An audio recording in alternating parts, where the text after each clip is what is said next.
ئەمە بۆ دەسەڵاتداران، ئەمە لە قورئانە تۆمار کراوە بەسەر هەموو ئینسانێکا دێ هەرچەنە لە خۆشییا بێت. ئەفەرمێ کەم تەڕەکو من جەناتی وعیون، چەندێ باخ و بێستانیان جێهێشت، وزروع ومقام كريم، چەند مەزرعەی 1000 گڵۆپ و 2000 گڵۆپ و سەیارەی جوان و ماڵی جوانیان جێهێشت. مەبەستی لە قەومی فرعونە، لە قارونە، لە هامانە. كم تركوا من جنات وعيون وزروع ومقام كريم ونعمة كانوا فيها فاكهين. خوایە بمان پارێزی لە نعمەتێکی گومڕاکەر یا رب العالمین. خوایە لەو نعمەتانە بمان پارێزی کەوەها قیامەتمان ئەدۆڕێنین. لەناو ناز و نعمەتا غەرق بێ ئینسان ئەگەر ئیمانی لەگەڵانە بێ کەلا ئین الئینسان لەیەطغا ئەن ڕآه استەغنا. ئەوە ئیمانەوە لە ئینسان ئەکا ئەگەر دەوڵەمەند بێ زەکاتەکەی بە زیادەوە بدا، سەدەقە بکە، حەج و عەمرە بکە، خێر بکە. ئەوە ئیمانەوای لە ئەبوو بەکر کرد، وتی ئەگەر زوڵمم کرد دەستم بگرن، ئەگەر چاکەم کرد پشتم بگرن. ئەوە کۆمەڵگە دروستەکە عەزیزەکانم.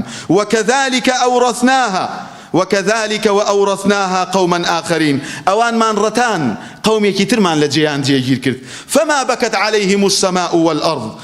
قرب بان سر أو سر كرديك أو رجي لدنيا درتي خلق فيلي يا أخوة ولا تربروي. تخوه صدام حسين كأيوة كردن يستقيشنته أو قناعته دعاء خيري بوكن لزور شونا دعاء خيري بو أكري. أو أزاني هو كاري شيئا كار بدساني أمولات أبي دانشن 5 دقه بۆ حاڵی خۆیان بگیرن کە ڕۆژانێ بوو گۆشتی مردارەوە بوویان لەو چەموو دەشتانە ئەخوارد. ئێستاکە کوڕە ئەنفال ئەناسم ئەڵێ ڕەحمەت لە سەدام، کوڕە ئەنفال کە دایکی لە نورێ سەلمان بووە. ئەوە هۆکاری ئەوەیە لە خۆیان بپرسن بۆ ملەت وای لێ هات، بۆ کەسێ باوکت بکوژێ، زندە بە چاڵی بکە، گۆڕەکەی نەزانی لەکوێیە دوعای خێری بۆ بکەی. واللهی ئەوە تاوانە لە مل ئەوان. بۆیە ئەڵێ خواي پروردگار فرميت فما بكت عليهم السماء والأرض وما كانوا منظرين.